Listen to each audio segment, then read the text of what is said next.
Hello, everybody. Thank you very much for coming and joining us here on a very sunny day. I hope you can feel the warmth in the room as well as outside. This is the DIVA debate. We actually called it Beyond Born Gay, but in the programme it says maybe she's born with it, which we're not subliminally trying to advertise Maybelline or anything.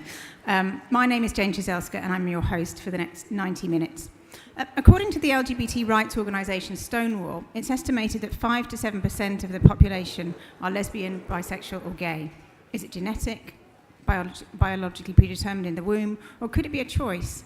In other words, is sexual preference a social construction, or are we simply born this way? In the last few years, the question of innate sexual orientation has resurfaced and become popular among activists and others alike. When divas run features on this topic, asking if for some lesbian or bisexual readers their sexuality might be a choice, a number of readers have become angry, saying, why would we choose to be discriminated against in this way? Others have told us they don't know why they're gay or bi, and they don't really mind either way. While others still have said that for them to define as a lesbian has been an active, positive choice. Some, like LGBT campaigner and journalist Patrick Strudwick, believe that the innate sexuality narrative is a strategically important argument against homophobes and those on the religious right, whether in Uganda or in America, who tell us that choosing a gay lifestyle is a sin. But I wonder if by spending the bulk of our time discussing the cause of our sexual preferences, we're letting the homophobes set the terms of debate. What else might we be talking about if we weren't concerned with what makes us gay? Well, today our 6 panellists will explore the question of what's at the heart of this current political debate. Qazi Rahman will argue that gay sexuality is indeed innate, and we have this science to back it up. Meg John Barker will tell us about the potentially damaging impact of seeing sexuality and gender as fixed and essentialist. Dickson will talk about how she addresses this question in schools. Louise Carolin will argue that the born gay argument is not politically expedient. Kristiene Clarke will talk about how she's identified as gay, straight, bi, and lesbian during her lifetime. And our final speaker, JL, will argue that she's beyond gender and sexuality. So if I can just first introduce you in the order they're going to be speaking. Dr. Qazi Rahman at the end, academic at the Institute of Psychiatry, King's College London, studying the biology of sexual orientation and the implications for mental health, and the author of the 2008 book, Born Gay. Next up will be Dr. Meg John Barker, writer, academic counsellor, and activist specialising in sex and relationships. Meg John is a senior lecturer in psychology at the Open University and a UKCP accredited therapist, and has over a decade of experience in researching and publishing on these topics, including the popular book, Rewriting the Rules. Our third speaker is Dickson, an ex-teacher and now CEO of Diversity Role Models, a charity that tackles homophobic and transphobic bullying. She founded the organisation in 2011, and DRM has now seen 20,000 young people in 100 schools around the country, having a significant impact on the attitudes of both LGBT and straight young people. Our next speaker is Kristiene Clarke, a filmmaker and academic with over 70 films to her name, who gives masterclasses and speaks regularly at cultural institutions throughout the world. Our fifth speaker is DIVA's deputy editor, Louise Carolin, a bisexual feminist activist and author. So take it away, Qazi. Thank you very much. Thanks for having me. I hope you can all hear me. So I think I'd like to start by just saying, maybe putting some context in this. I don't think that biological explanations for behaviour and non-biological explanations are competing. I think they're complementary explanations. We're all fundamentally biological beings, and our ability to learn, to socialise, to transmit culture is built upon that foundation. So I think we need to think about that perhaps as a thinking tool for understanding where the biological science comes from.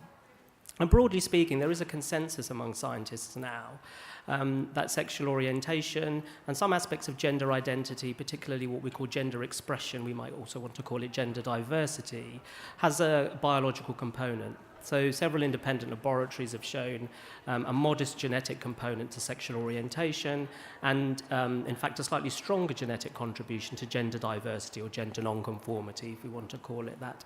And that's been replicated by independent laboratories. But as we know, genes are not the whole story. About 40% of the variation in a person's sexual orientation is down to genetics, so that leaves a hefty proportion that's due to other factors.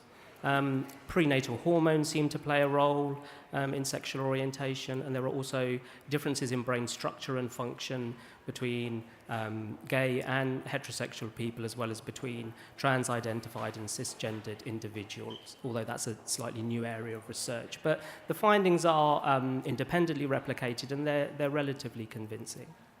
So what I'd like to put to you, and apologies if those of you have come and seen me speak before, I say this all the time, but I will say it once again, is all of our behaviour is biologically based insofar as it's generated and delivered by our brains. Okay, so this whole interaction here, your ability to turn the sounds of the words that are coming out of my mouth into comprehensible words in your head has a biological basis.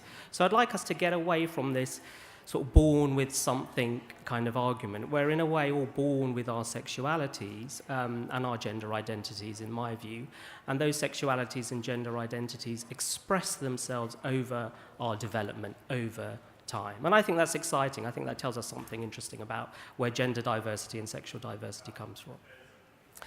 What I would say, though, is that there's very little scientific evidence, in fact, no evidence for an influence of parental or family influences. There's also little evidence of the influence of choice in sexual orientation. And sexual orientation is very much a pattern of desire, if you like, a pattern of erotic responding. It's not really a pattern of what we do. So if a woman wants to have sex with another woman and not a man, it's because she has a gay orientation, not because of what she does, per se.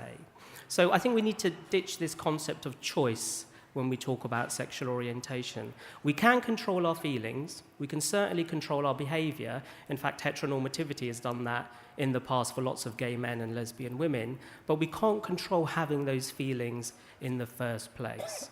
So our choices are always the consequence of things we didn't really choose in the first place, our personalities, our genetics, the information we've absorbed from culture. So I think we need to kind of put the idea of choice to rest.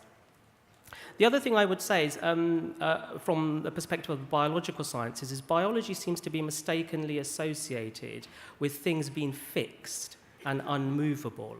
And that's absolutely not true. Okay, that's 100% false. Change is biological. Evolution has equipped us with the ability to learn, to absorb information from our environments, so we can calibrate our physiology to our environments.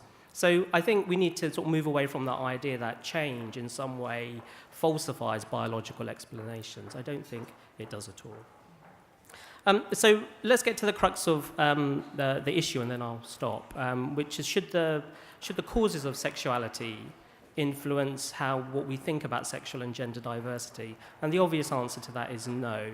If tomorrow the biological sciences were overturned and we discovered that sexual orientation was all down to what our parents did to us or down to culture, that shouldn't influence what we think about sexual diversity or gender diversity. So the causes of a behaviour shouldn't make us make moral attributions about that behaviour per se. But it does turn out that a significant part of sexual orientation is biological. So we have to do something with that. That's what the science tells us. We live in this universe. It didn't go any other way. There is a strong biological component to sexual orientation. And we can do a number of things with that. We can ignore it, which is perfectly fine. But my sense is that, my worry is that the claims about choice and, if you like, cultural explanations plays into the hands of the homophobes, into what I call the tyranny of environmental explanations. And for those of us who are middle class and we live in the rich West, that's perfectly fine. We can talk about choice and all these issues, but it's not okay for those LGBT people, particularly youth, in the 80 or so homophobic countries around the world at this time. So my view is that LGBTs, if you like, are what I call, and this is a controversial position to take, I think we are a true biological minority. Unlike women, unlike ethnic minorities, as LGBT people, we're a minority everywhere we are found. Okay, there isn't a country where half the population are LGBT. So I think that's a potential powerful case for, we might say, the special protection of LGBT rights. And that's a conversation I think we need to have. And just one final remark, if I may.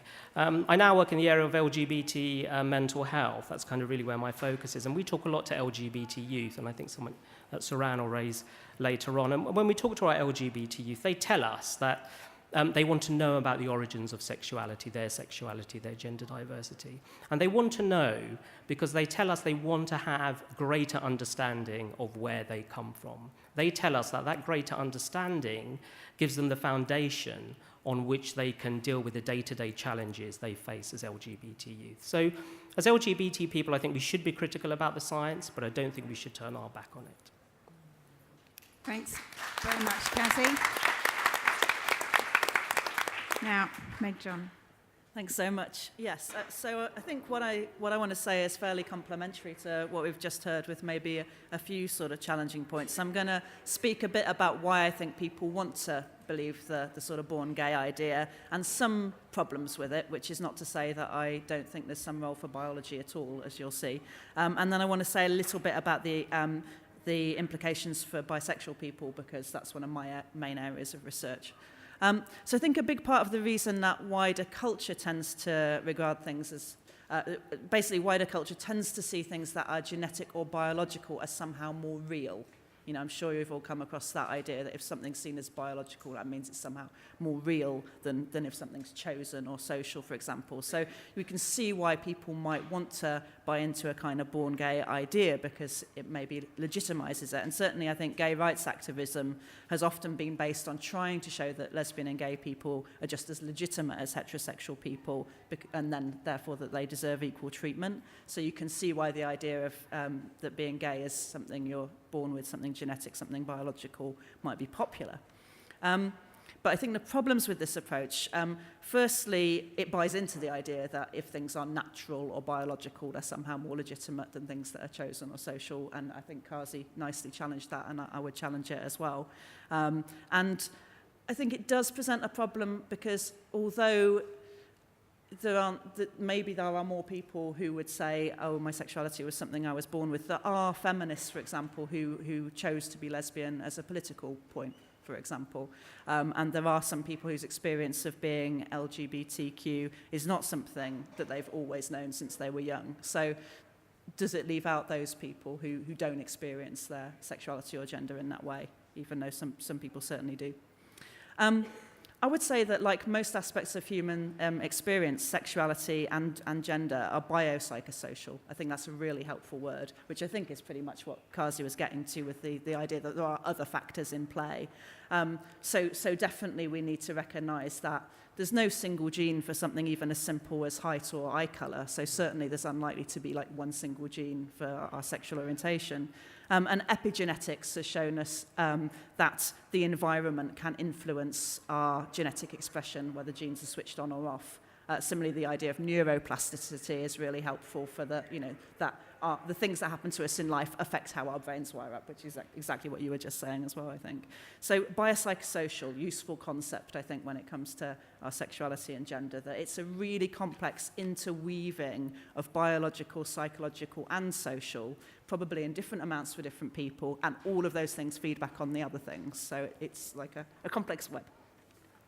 I guess one of the only things that Qazi said that I would maybe challenge a bit is there is a real idea that if we have a biological explanation of sexuality, that people will be less homophobic, biphobic, transphobic. And I'll just alert people to the work of a Surrey professor, Peter Hegarty, who did some research to try and see whether that was the case. And certainly for his research, what came out was that people who believed there was a biological basis of sexuality weren't less homophobic. So I think I would challenge that idea that it's the best way of getting people to not be homophobic, to say, well, we were born this way. And also I think it's what Jane was already alluding to, that the idea that being LGBT is only okay if it's natural or genetic, and that it wouldn't be okay if it was for other reasons, is really problematic. I mean, just every sexual and gender diversity is okay, and it doesn't matter why it's the way it just is all right. So just quickly to touch on the issues for bisexual people. I think a lot of the people who do argue in a really simplistic way, which is certainly not what Qazi was doing, but the people who do argue in quite a simplistic way for like the gay gene, sometimes do so on the basis of sexuality being binary. So the idea that people are only gay or straight. And the real danger of that for bisexual people is what we call bisexual erasure, that it suggests that bisexual people don't even exist. There was a really famous study that was reported in the New York Times under the title Gay, Straight or Lying, which basically, or straight, gay or lying, and it basically claimed that bisexual men didn't exist. Now, the same researchers went back and replicated the study a few years later and found that, according to their methods, certainly bisexual men did exist, and as we know, they exist because we've met lots of them.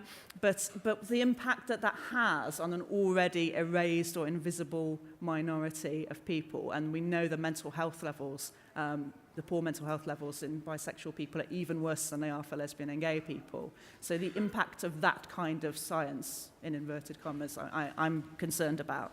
And there are other models of sexuality as being more fluid and as being more diverse, which I think are better ones to be teaching, for example, in schools.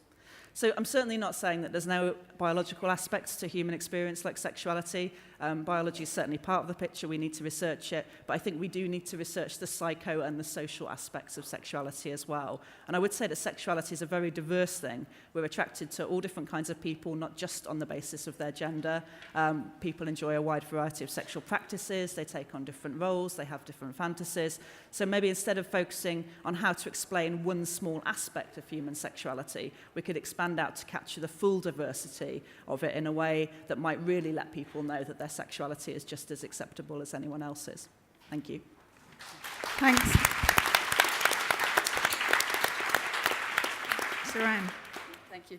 So when Jane asked me to do this debate, I had to have a think about why we even asked this question to begin with. And I guess I'm coming from a perspective of a teacher and thinking a lot of the time, kids ask this question all the time, by the way, how does it happen? Why are you born that way?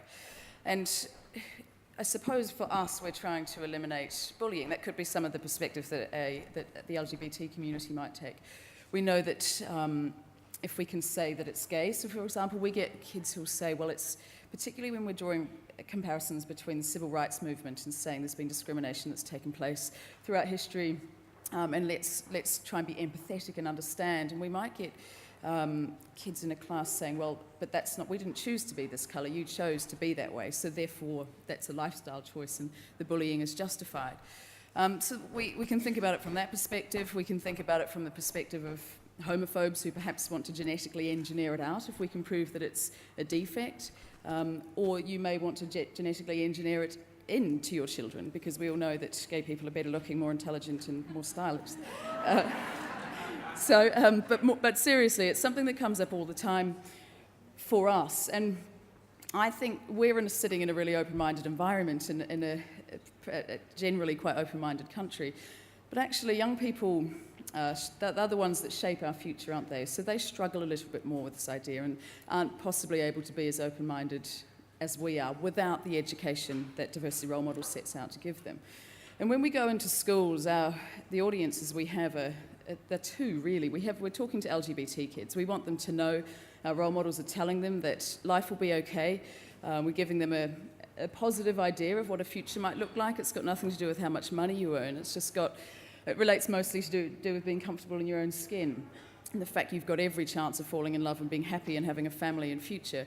But more importantly to me, we're speaking to their peers to say, a lot of the things you've heard, the stereotypes, the misconceptions, they're not right. Ask us some questions, try and understand, gather some empathy. And it really works. They go on a journey in 50 to 60 minutes. I'm still humbled when I see it. It's really incredible to watch kids there was a boy that I saw recently who literally threw himself out of his chair onto the floor in shock that there were real live LGBT people in the room.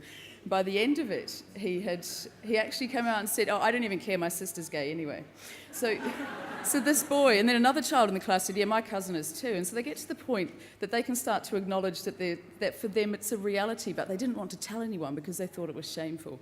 So we're opening a door and allowing them to have a voice. When young people ask that question, how does it happen to you? Some of this is fearful. They want to know how it could happen to them. They looked at another boy in the changing room that morning. Does it mean they're gay? I'd say to our role models, it's up to you how you answer this question. You don't speak, for the entire LGBT community. You speak for yourself only. And if young people ask me that, I tend to say, within the limited context of time, that I didn't choose it. I didn't choose my attraction. I chose whether I acted on it. So at the time that I fell in love with a woman, I didn't choose that. I didn't want it one bit. I thought it was wrong. I thought it was evil. I'd heard loads of things about lesbians that weren't me. I didn't want that label. But the attraction for me was too strong not to act on. A greater question that looks beyond what we're talking about in this debate. On a global stage, are you born in a country, in a time, in a place, and into a family that allows you to act upon that attraction? So I think my attraction's innate, but the choice as to whether I act upon it is there. That's the valid bit for me to think about, and for all young people now to think about. So I think if I'd been I was born in New Zealand, and of course I was born into a place where I was able to act upon. It didn't feel entirely right, but I was able to. And if I'd been born in Uganda or perhaps Russia now, I might choose not to act upon that. So there's the choice that I make, but my attraction isn't the choice. A greater question beyond, if we're looking beyond the born gay debate and we're trying to get to a more equal society, for me is around the gender binary system, the extremely limiting gender binary system in which we bring up our children, and the school system completely supports. Our young people today go into schools where girls tell me that they know, this is a top set science class I was speaking to about this, they wouldn't go into science as a career because they know that women don't go into science as a career. The media perpetuates this for them. There are also girls that told me that, I was asking them whether it's true that a third of young women go to school and suffer unwanted sexual touching at school. They just laughed and said, of course we do. They grab our boobs, lift our skirts up, that's what we're used to. Now, why would women choose to go into a science career if that's what they think it's going to be like? And in the same level of observation, I was working with some 4-year-olds who, the boys were saying they couldn't go and dress up in dresses and they weren't allowed to touch the pink things. And this is them just saying individually, not as a group, but just that was their belief that that's not what boys can do at the age of 4. At the age of 7, they're saying that ballet is for girls or it's a bit gay, i.e. it's effeminate. There's very strong links between homophobia and sexism, and most homophobia that I see is actually thinly veiled sexism and misogyny. Men are supposed to act like men and women like women, and young people aren't particularly interested in sexual behaviour other than they think it's all disgusting and intriguing in equal measures. They don't really mind what you do. They want you to look like a man and look like a woman, and then it's okay. And one of the ways I demonstrate this is I often get young men saying things like, if they're being particularly candid, they'll say, to be honest, miss, we don't mind the one that does it, this is in reference to gay men, but the one that takes it, that's what disgusts us. So what they're saying is that anyone that takes the psychological or physical position of a woman and allows themselves to be penetrated is less than, and it disgusts them. But the one that does it is fine. So that tells us that it's less to do with sexual behaviour and more to do with the psychology of gender. My question would be, to sum up, that how do the child that's growing inside of me, that at the moment I don't know the sex, how do we bring this child and all children into the world now that allows them to be the best human beings they can be, rather than the best boy or girl, unlimited by gender, sexuality, chromosomal differences, disability, anything else? Thank you. Thanks, Saran.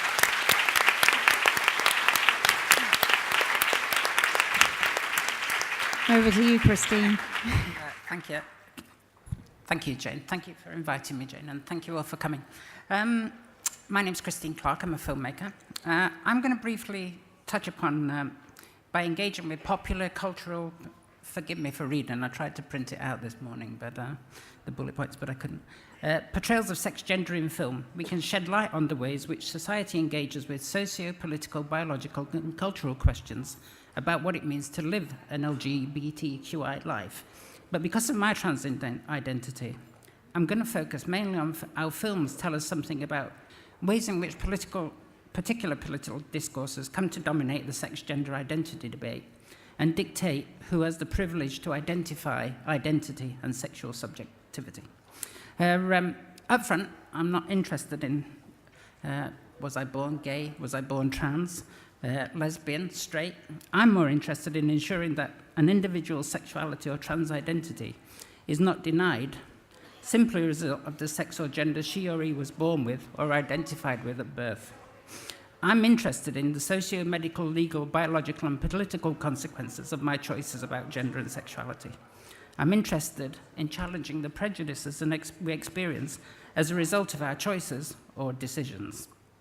I'm interested in trans and all flavors of queer people, confront the prejudices and attacks, verbal and physical, we face from various quarters.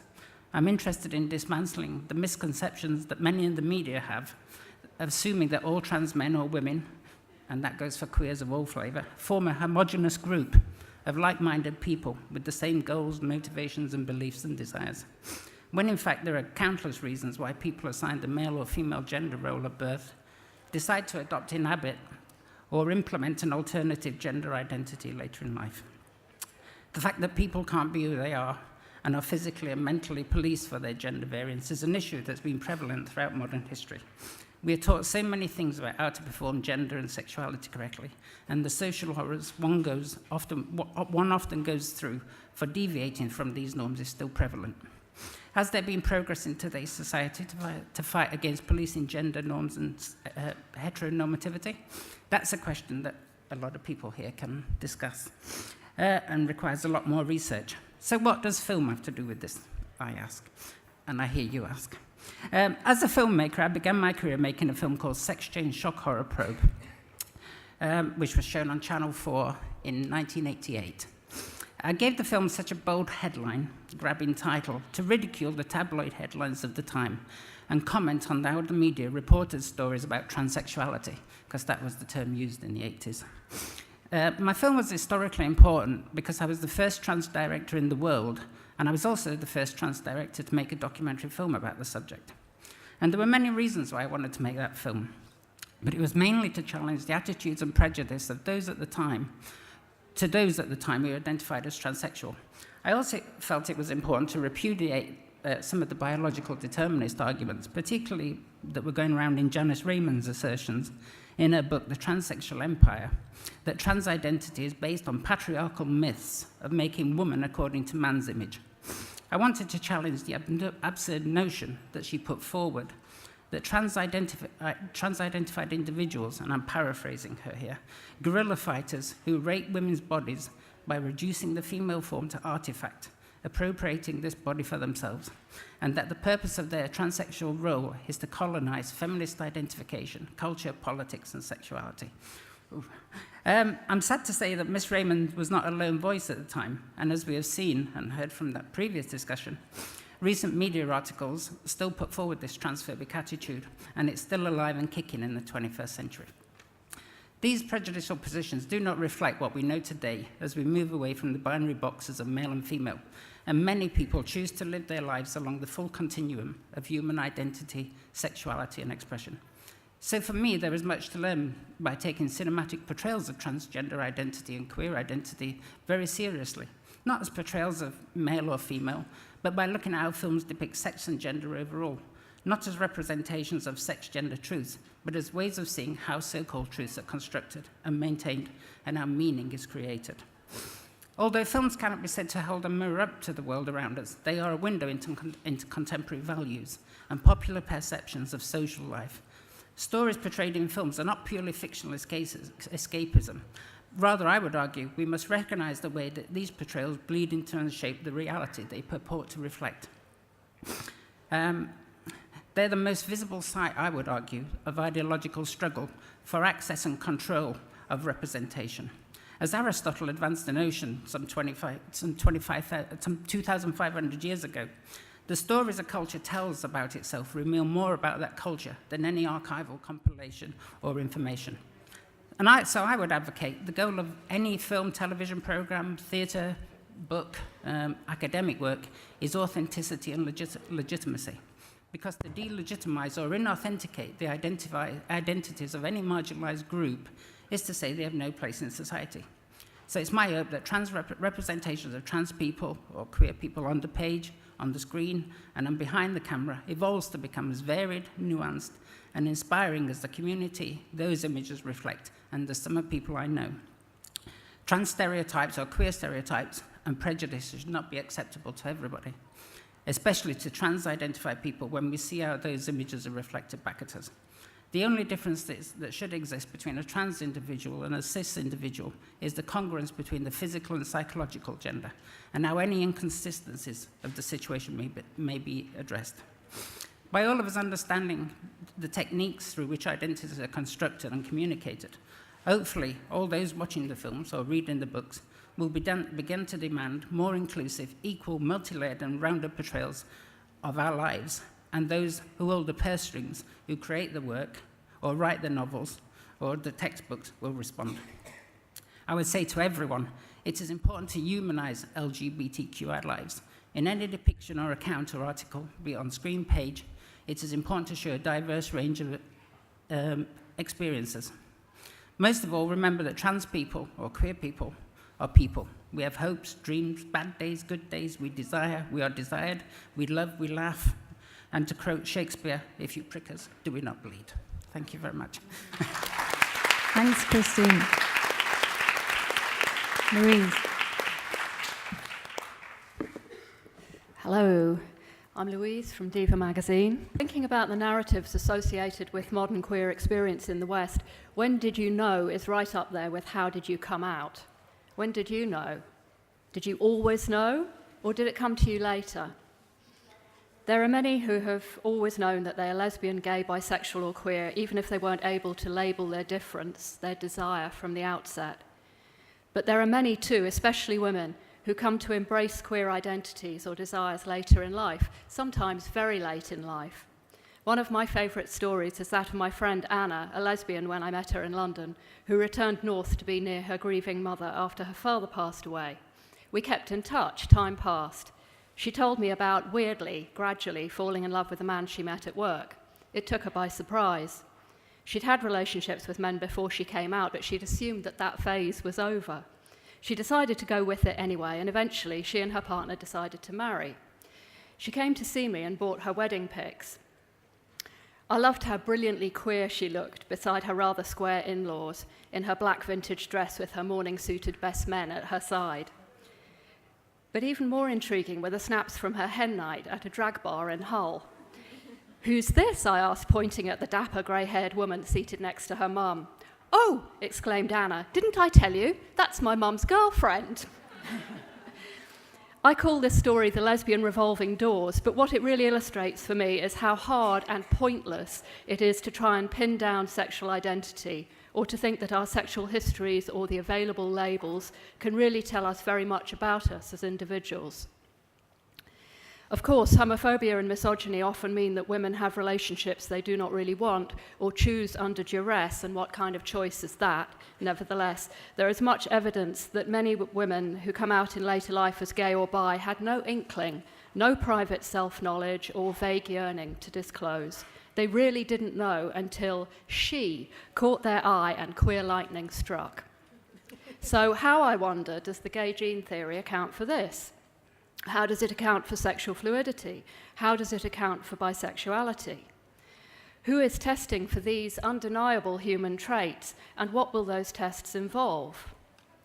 The actual science behind the gay gene, as described by Susanna Danuta Walters in her book The Tolerance Trap, which was published last year, is far more shaky than you might think if you trust the headlines. It almost exclusively focuses on men, for a start, and also on frankly laughable essentialist notions of masculinity and femininity. The studies, which are widely believed by gay people to prove that our sexual orientation is biologically innate, typically conflate male homosexuality with femininity, while lesbianism, where it figures at all, is equated with masculinity, sportiness at best. Actually, there seems to be almost as little scientific interest in discovering the genetic origins of lesbianism as there is in revealing the gene for heterosexuality. Scientifically speaking, lesbians remain, as Walters puts it, drawing on Oscar Wilde, an enigma wrapped in a mystery. On top of this, there's little consensus between studies of what gay actually is, so that one scientist's flaming homo is another straight guy. It's only recently in human history that same-sex acts have equated to exclusive homosexual or lesbian or bisexual identities. Indeed, in many modern cultures, including that of 21st century Britain, same-sex activity need not disrupt straight identities.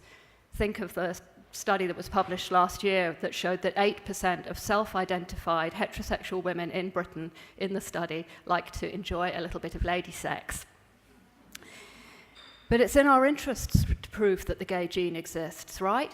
That's how we're going to get the homophobes off our backs and secure our human rights, right?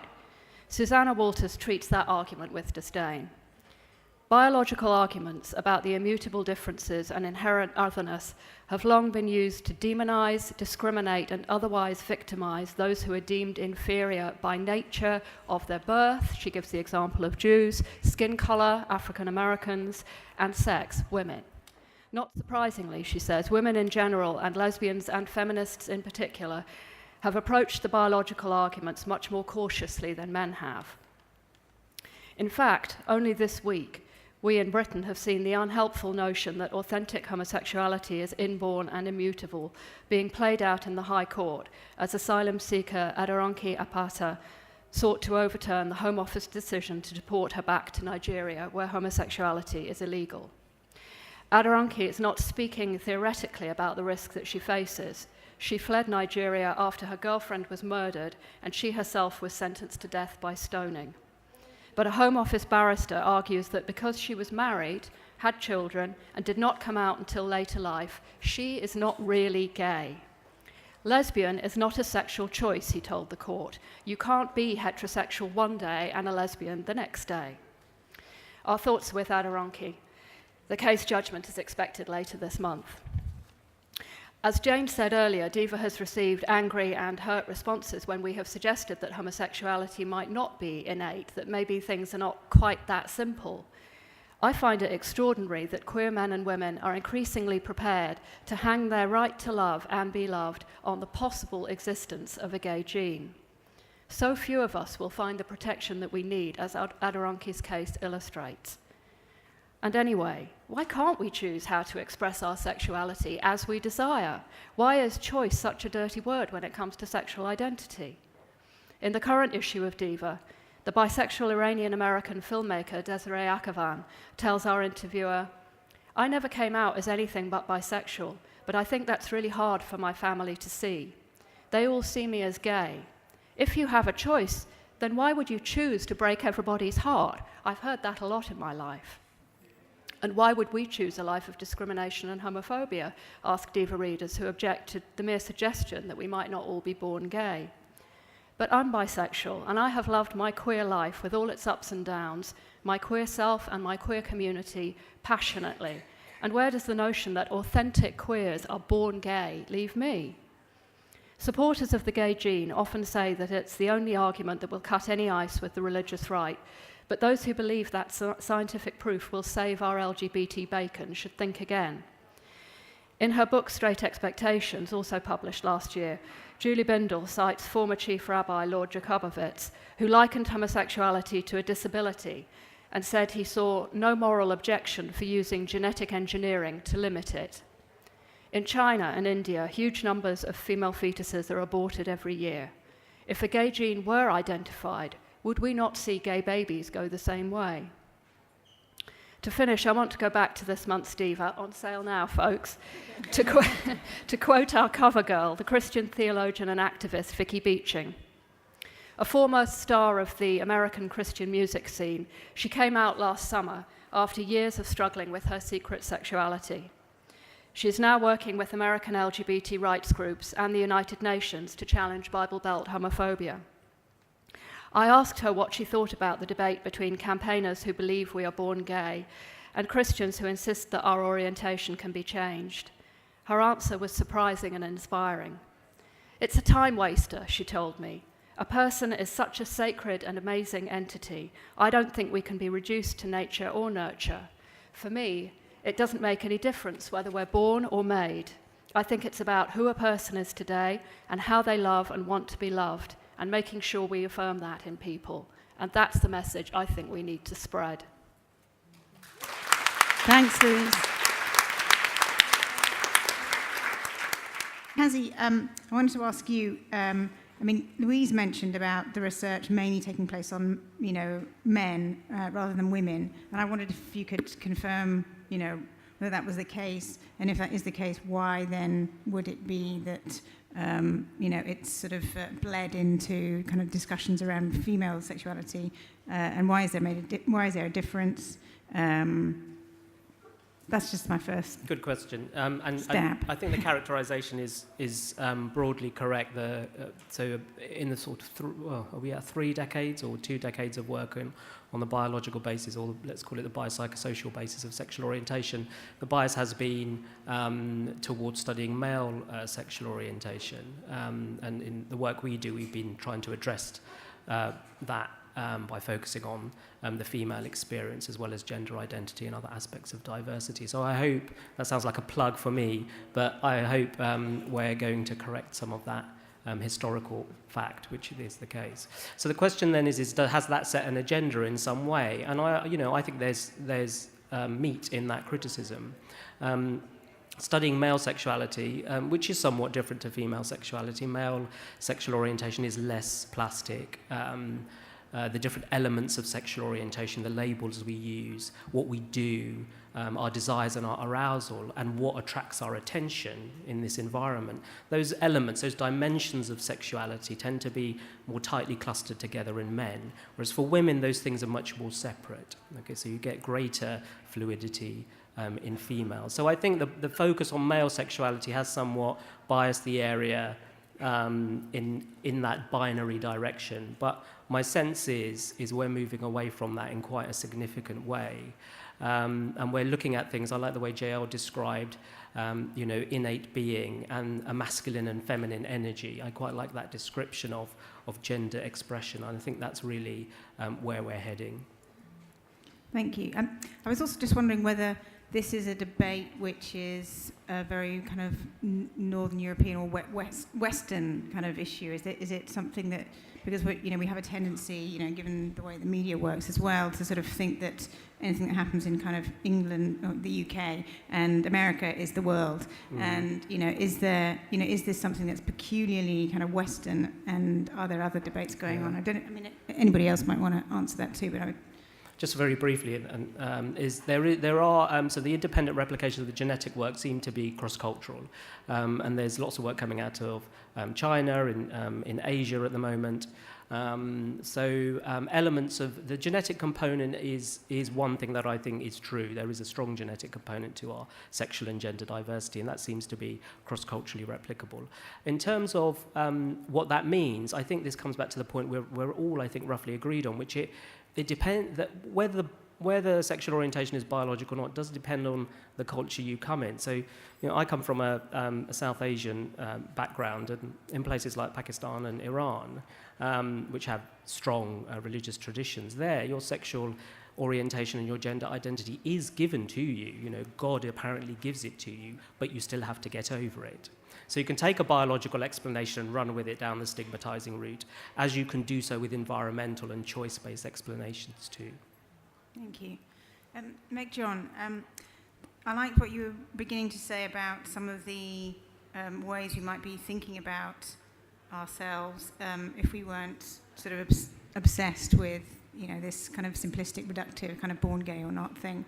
And I was wondering what conversations you would like to be having in addition to the debate about innate sexuality. Like, what do you think that our experience, perhaps as people who identify as LGBTQI, might be able to contribute to, heteronormative, dominant culture and discourse? I suppose my own answer, and I think it relates to various aspects of what we've been talking about, but I think I like the term gender and sexual diversity rather than LGBT, LGBTQ, etc., because I think it's a more inclusive term. And I think it also gets that biopsychosocial. We get so sort of focused on gender of attraction, sexual orientation, gender of attraction. That's all that sexuality kind of boils down to, but there's loads more to it. And I think particularly if we look at research on sexual fantasies, there we see the social come in a lot, because a lot of people, if they think about their early sexual fantasies or even the ones they have now, they remember like reading, an Enid Blyton book or watching an episode of Doctor Who or something that had quite a big impact on what they started to find horny. So that's just one element of sexuality beyond gender attraction, also the amount of sexual desire people have, and asexual communities are teaching everybody a lot at the moment about the fact that sexual desire is on a continuum. Some people have no sexual attraction, and that doesn't mean they're any less healthy than people who have higher levels or medium levels of sexual attraction. So I suppose relating it back to what you were talking about how we teach these things in schools or to other groups that we're teaching, I'd really like us to move towards gender and sexual diversity, rather than sort of going in and saying, well, there's this tiny minority of people who are different and you need to be nice to them. You know, I kind of like us to go in and say, well, look, you know, around 30% of people are attracted to more than one gender, at least. Around 30% of people don't really feel that they fit the male or female binary model in some way. You know, there's loads of people, you know, on a whole spectrum of sexual desire. People have all different kind of sexual practices. You know, 50 Shades of Grey, the popularity of it has shown us how many people are interested in some bit of power going on with their sexual practices. So if you put all of that together, then you're talking about the majority of people, not the minority. And sex and gender education becomes relevant to absolutely everyone, and all the kids are going to want to know about it. And then you throw into sexuality into the pot, you know, and the fact that all of those gender and sexual bits intersect with our race and our class and our, you know, age and our disabilities and all these other aspects of who we are. It is relevant to everyone, and it's a really good way to start thinking about things at a young age. And I think you can make it totally age appropriate and kind of build on it year in year. Yeah, thank you. I mean, Saran, I was really struck by what you were saying in relation to not so much the sexuality stuff, but the gender, you know, this really kind of fundamental way that people, you know, have been sort of, have learnt and have absorbed sort of certain ideas, very kind of social, particular social, cultural ideas about gender, you know, gender appropriate behaviour, thinking, everything, you know, from, well, you know, that time really, you know, all the kind of projections that are made by people onto, you know, onto the unborn baby even, and so that seems to be the kind of primary thing to sort of unpick, and I'm assuming that is something that you do have to really sort of address, you know, primarily. Is that the case? Well, where we can, of course. It's not an easy topic because, unlike sexuality, where we go into schools and we have a kind of shock value in terms of showing up and saying this person you might assume is heterosexual isn't. They've got a different identity to what you think. When it comes to male and female, young people, and all people actually, look at male and female in fairly restricted ways. So we don't have the shock value of going and saying, oh, look, this is a woman who happens to be an engineer. The kids aren't as shocked and excited about that. So we have to do it in a different way. And one of those, when you look at the way that the school system operates, where we still have, for example, 2/3 of teachers are women, but 2/3 of leaders in the school are men. So, and young people are growing up watching this, and when you speak to male head teachers about this, they're not even aware of it. They didn't realise that it was going on, so, and neither were the women. So we all soak it up around us, so we're not even aware of it. I think homophobia is sometimes a bit more obvious, and sexism, like the Everyday Sexism Project demonstrates, it's constant and quite difficult to unpick. One of the ways we can do it is look at, one of the projects we're starting to do at Diversity Role Models is look at how we analyse what's going on in a school, the content of books, and they still have science kits for boys in some schools. I mean, they're old, but they still exist, and what does this tell young people? The books that show very heteronormative ideas of family, and what does that do for young people who've got gay parents? The ideas around gender, this idea that we have this male and female, boys line up over here, wear this uniform, girls line up over here, wear this uniform. It makes no sense. We're not two labels, we are many, and we're human beings, and I think teachers, through a level of unconscious bias training, through education for themselves in the teacher training system, could understand this, and they probably would want to. They could then impart that knowledge onto their schools and help young people to, again, be human beings rather than a line of boys and a line of girls. I was just wondering whether there were any questions that you might expect that don't come up. You know, like, is there anything that people don't ask? You just think, oh, why didn't you ask about this? Or is there anything? They don't ask about sex very much, interestingly enough. I think they're a bit scared for a start. They're shy, and we don't tend to answer them where they come up anyway. We don't want them to feel ashamed, but we're very clear this is anti-bullying work, not sex and relationships education, because we don't want parents to remove young people from these workshops. Faith, we think faith is going to be a problem. It's not. We work in lots of schools with many different faiths and high Muslim population, Church of England schools, Catholic schools, and they're nervous before we go in, but our message is the same, that there is no justification for bullying or discrimination in this school or in this country. And so those questions don't really come up. And in fact, where they have, there was one little boy who said, oh, my parents say it's not okay, it's against the Bible to be gay. And before we'd even responded to that, there was a little girl who said, well, in the Bible it says it's wrong to wear makeup, and everyone does that too. So you don't always have to join in the arguments yourselves. Yeah, it's definitely wrong to wear Maybelline, isn't it? Okay, Kristiene, I really liked what you were saying about accepting a kind of plurality of LGBT narratives and stories. And I think that that's one thing that's really struck me over the last few months as people have been talking about all sorts of things, online, writing people open letters about, you say if you're a gay man, if you say you're a gay man, how can you accept a trans identity? Because then you're in some way, confusing biological sex with identity or whatever. You just think, surely everybody can have their own experience of themselves and self-define in their own way and not actually impinge on somebody else's identity.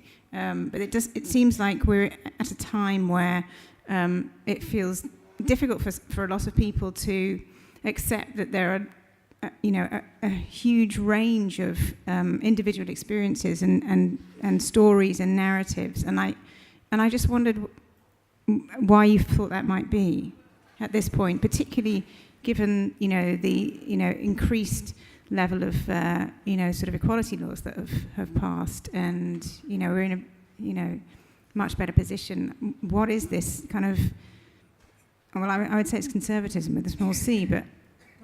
I don't know if it's conservative. I mean, maybe it's just fear. Maybe people just think there's not enough sex to go around. I don't know.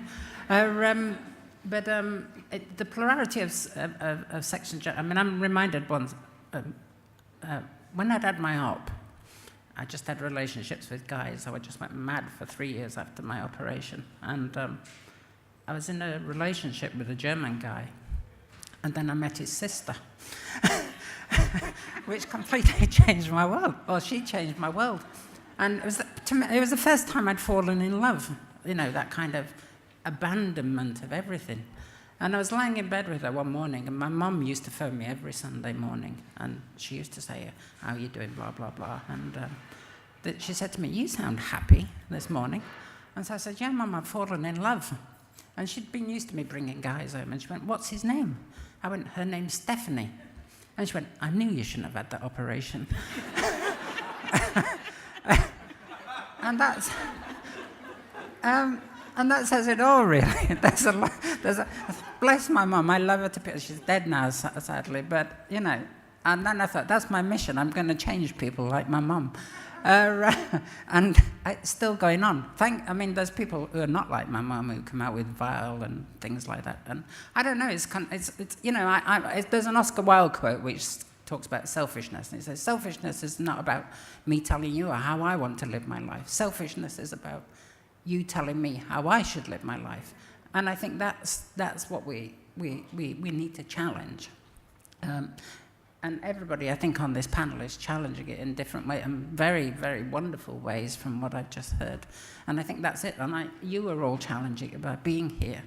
You don't have to agree with what's being said, but you're discussing it. It's a debate. We're in a world forum. And isn't it wonderful that, I can go online and be anybody I want. It's, I don't have to I can go online and be,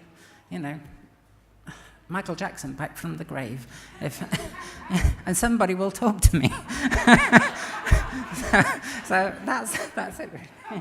Thanks, Kristiene. Louise, I really enjoyed what you had to say about what Vicky Beeching had to say, and I'm aware that obviously she had a big following in America. She's currently doing work in America in the Bible Belt to challenge LGBT phobias. And I wondered whether you could shed any light on why the born gay issue hasn't really caught on as much in the UK, even though we are still, very interested in it. But it seems to be really kind of almost endemic in, LGBT sort of circles and activism in America. Well, it's really interesting, isn't it? And I don't have I don't have a sort of unequivocal answer to that, but I think that it certainly is in activist circles and rights organisations in the States, the idea that there is a genetic explanation for homosexuality is much more, part of the platform on which they operate than it is here. And in fact, when I did an interview, I wrote an article last year, and when I was researching it, I was trying to find out what Stonewall's position was, and I Googled. There wasn't anything on their website that seemed to indicate, and I just kind of did a Google search and found that one of their spokesmen was kind of quoted online in an article for a mainstream newspaper over here, saying that it was basically widely accepted and would soon be proven that there was a genetic explanation for homosexuality. And I was a bit like, blimey. So I got in touch with Ruth Hunt, who at the time had not yet become CEO, which she is now, and she gave me a fantastic answer which basically refuted that. I mean, I didn't ask her to refute what her colleague had said, but I asked what the organisation's position was, and she said our position is that people have the right to express their sexuality as they wish, which I think is much more sensible and coherent and sustainable a position to take. In the States, I think part of the reason is because the religious right is so powerful compared to what it is here, and I think that's had a really huge impact on the way that the gay rights movement, the LGBT rights movement has kind of formed its arguments. And I got a really good illustration of that a couple of weeks ago at the Lesbian Lives conference at Brighton University, when Dr. Angelia Wilson, who is a professor of politics at Manchester, but is actually American from the Deep South herself, she spoke. She gave a keynote speech about the power of the religious right in the States that was really quite shocking in the way that it's really, really embedded. It's hugely, hugely powerful, and it's not just the sort of conservative Christians that Vicky Beeching talks about. It's also conservative Jews. And they kind of they break bread over issues like homosexuality and abortion in ways that make it very, very difficult, for kind of rights movements, women's rights movements, and the LGBT rights movement to make progress without really kind of adopting their agenda. So yeah, I guess that's the answer. Yeah, thanks. I just want to thank you all so much for coming today and for hearing us out with all the noise. I think for me the message, to take home messages about the plurality of stories and narratives and experiences and the importance of respecting that. And if you want to support Aderonke Apata's case, then if you can go, you can find out more about her story on the DIVA website, divamag.co.uk. But there's a petition on All Out and change.org, I think, isn't there?